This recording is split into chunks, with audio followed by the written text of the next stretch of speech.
Hey YouTube, welcome back to another video of Miles Annon bodyweight training. Today I've got a good one for you in store. We're going to be looking at L-sits, progressions, form cues, everything. Sit back and enjoy.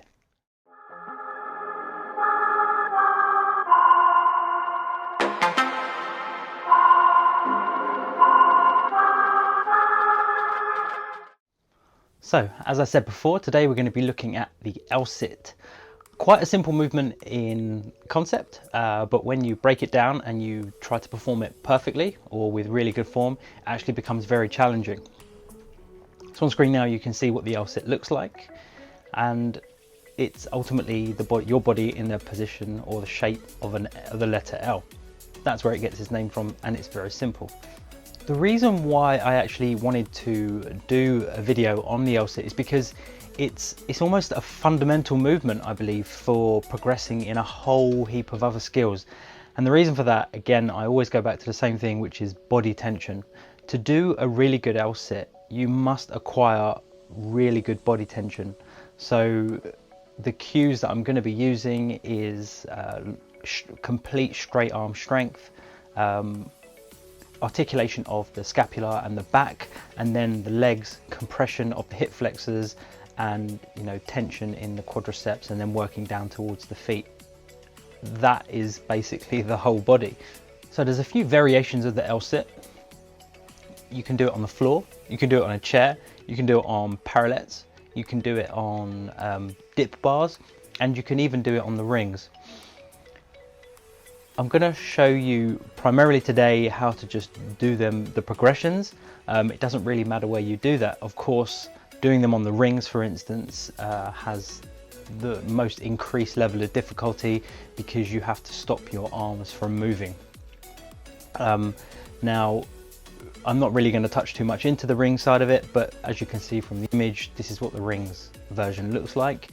And we'll be doing another video of how to adopt the front support on the rings, so that if you wanted to attempt the L-sit on the rings, then you'd need to at least have a prerequisite for doing just a basic front support. The other variations is like dip bars, for instance, where a lot of people have access to this in the normal gym, or you can use my variation on the parallettes, or to really test yourself in terms of acquiring good position, using the floor, where you can't almost cheat a system. But for this, like I said, we're going to be really focusing on the parallette slash floor, but it's more about the progressions anyway. So we're going to start off with form cues, okay? And get this one out of the way really, because we'll get to the progressions and nitty gritty of it in a minute. But form cues, a couple, if you want to break the body into two parts, one the legs, to the sort of upper body, and go probably into three phases. One is the arms, two is the upper back and the midsection, and then three is the legs. I'm going to start at the toes. And what I want you to think here is, how do I adopt the straightest leg possible? And the reason for adopting a really straight leg is because this is doing the work to integrate itself with the rest of the body, okay? It attaches to the pelvis. Pelvis attaches upwards through the stream, like I've said before. Adopting the straight leg position and pointing the toes, which if you start by pointing the toes, you manage to achieve a straighter leg. Achieving a straighter leg with more tension works its way up to the pelvis. The pelvis connected to that leg system is then going to activate the abdominals and the back muscles as well. Going up that chain, we want to adopt a very straight arm, and we need to articulate the scapula. Now within the progressions, there are skills that I'm going to get you to do that will help you with scapular articulation, but the most important bit is know that there is something that needs to happen with the back and the rest of the body. It's not just resting on your shoulders and arms structure. They are connected to the scapula and the back, so you need to be adopting a good shape where that's concerned. And then also in the arms, it's the same thing. If you want to be efficient in the L-sit, adopting a straight arm technique is going to enable you to hold the position for longer. A lot of people won't straighten the arms, and then automatically, as soon as you do that, you're going into dip territory and loading up the triceps. And we really don't want to just load up the triceps. We want every part of the body to be working when the L-sit's concerned. So they're my form cues, breaking it into the trunk, the arms and the legs to complete the whole full body tension.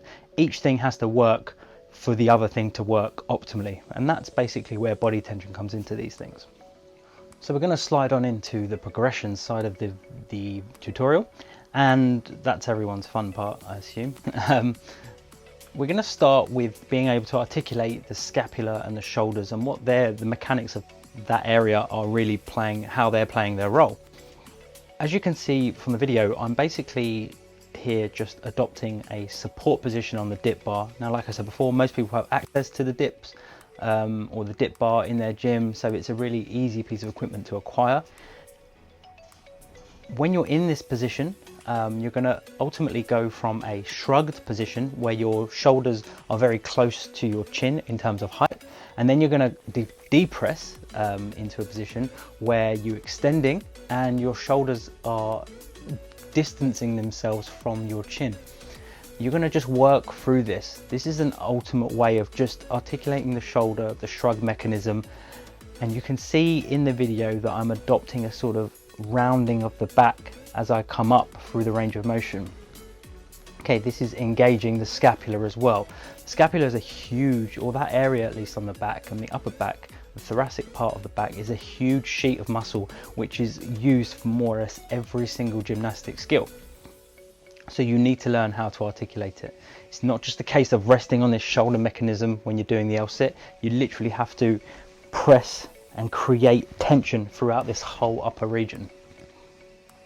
Once you're able to do that, you're comfortable working through sets, and you will, if you're not used to this, you will tire quickly because it's a mechanism that you just don't use, and it's basically going to fatigue you very, very fast.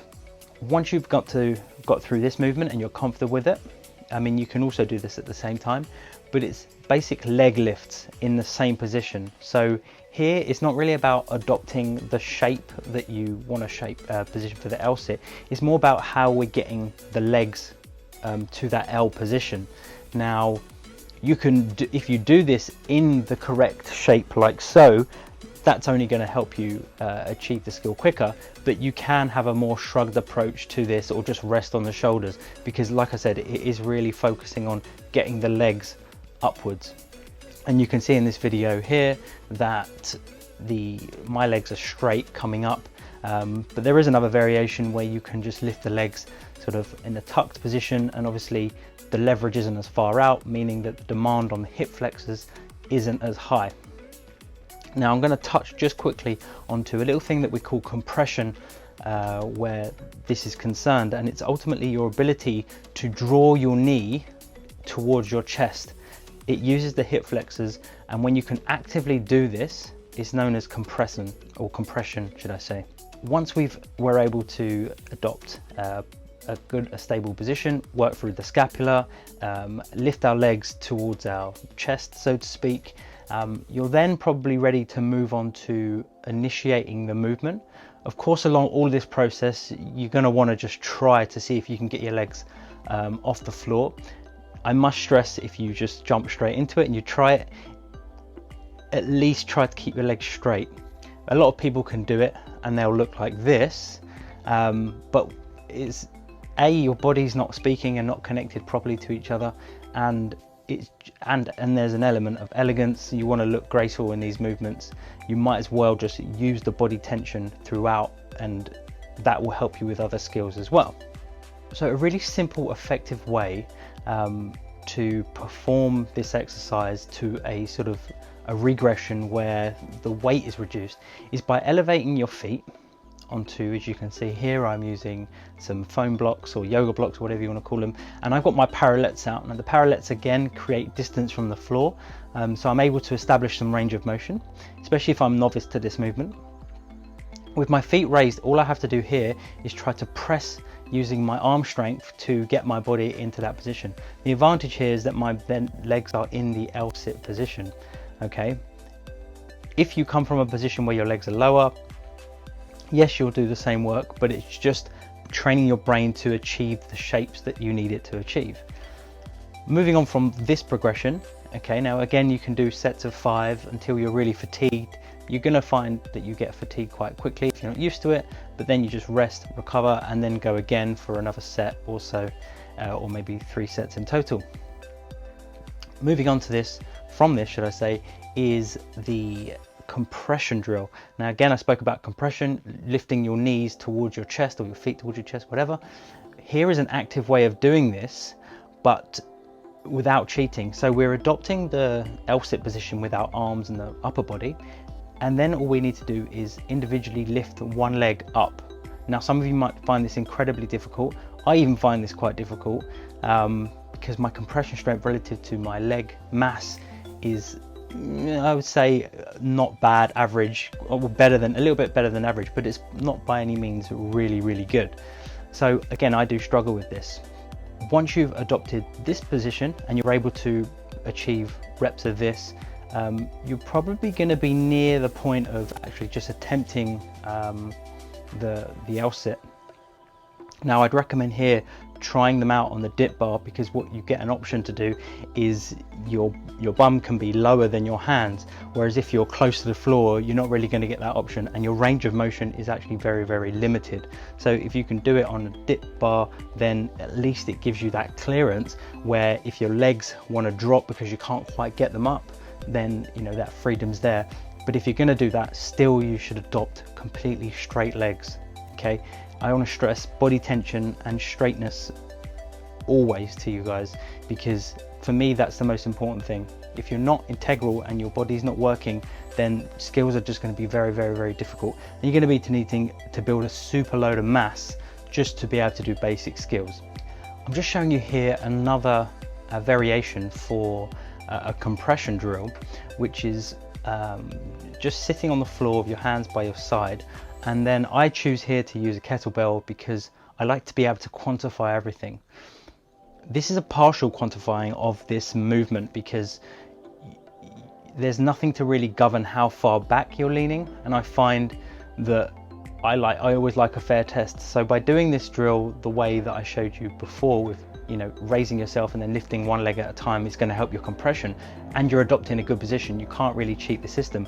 With this movement, although here you can see there's 3 variations. One is your hands closer and getting further away from you, but there's nothing really to stop you from leaning back to achieve the position. And you can see in this position, it's an exaggeration of me leaning back, but then it makes it really easy to get your legs over the kettlebell, for instance. And the kettlebell serves a purpose so that the height you need to achieve is always consistent. But like I said, leaning back is then an option. So I don't really favor this one. And plus the version of doing it with when you're in the L-sit position is that half of the battle's already done. You're having to use force and strength just to keep yourself upright in the movement, and then you're adding the compression, and then eventually you'll be able to lift both legs and just hold it.